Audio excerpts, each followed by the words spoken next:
गया।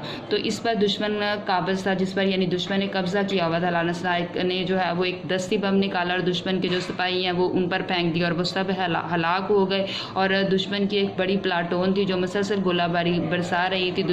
लाल जो हुसैन है उन्होंने एक और दस्ती बम निकाला और इनकी तरफ फेंका और दुश्मन ने फायरिंग तेज़ कर दी और एक सनसनाती हुई गोली जो है वो आई और सनसनाती यानी खामोशी से और तेज़ गोली जो है वो आई और उसने बुरी तरह आपको ज़ख्मी कर दिया और खून तेज़ी से आपके जिस्म से निकलने लगा, आपके जिस्म से बहने लगा। इसकी और इसके साथियों की हिम्मत के नतीजे में दुश्मन वहाँ से भागने पर मजबूर हो गया। लाल हुसैन जो शहीद है वो इसमें शहीद हो गए और इसके जो आखिरी अल्फाज थे वो ये थे कि अल्लाह तेरा शुक्र है मैंने अपना फ़र्ज़ पूरा किया और जुरत के इस आला कारनामे पर हुकूमत ने उसे तमगाए जुरत जो है वो दिया। तो ये बता रहे हैं कि 1965 की जंग में जो है वो हमारे बहादुर जयाले नौजवान जो है उन्होंने किस तरह से दुश्मन से अपनी चौकियाँ खाली करवाई और उनका किस जुरत और बहादुरी के साथ मुकाबला किया और उनकी जो ये बहादुरी है कौम उसे कभी भी फरामोश नहीं कर सकती।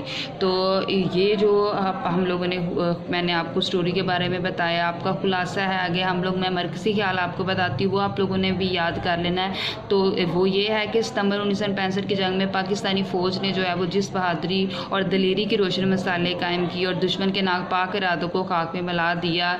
इन मसालों में से एक मसाल जो कि हमने पढ़ी, लांस नाइक लाल हुसैन शहीद की है, जिन्होंने अपनी जान देकर वतन अजीज़ को दुश्मन के नापाक इरादों से जो है वो आज़ाद कर लिया और तमगाए जुरत का एहसास पाया। तो आप लोगों ने जो है वो इसका खुलासा और मरकज़ी ख्याल याद कर लेना। साथ आप लोगों ने उर्दू बे में जो हमारी कहानी है जिसका काम उसी को साजे वो आप लोगों ने स्टोरी कर लेनी है जो बंदर और बड़ाई के बारे में है। तो ये स्टोरी और साथ आप लोगों ने इस स्टोरी का खुलासा और मरकज़ी ख्याल याद कर लेना। ओके, खुदा हाफिज़।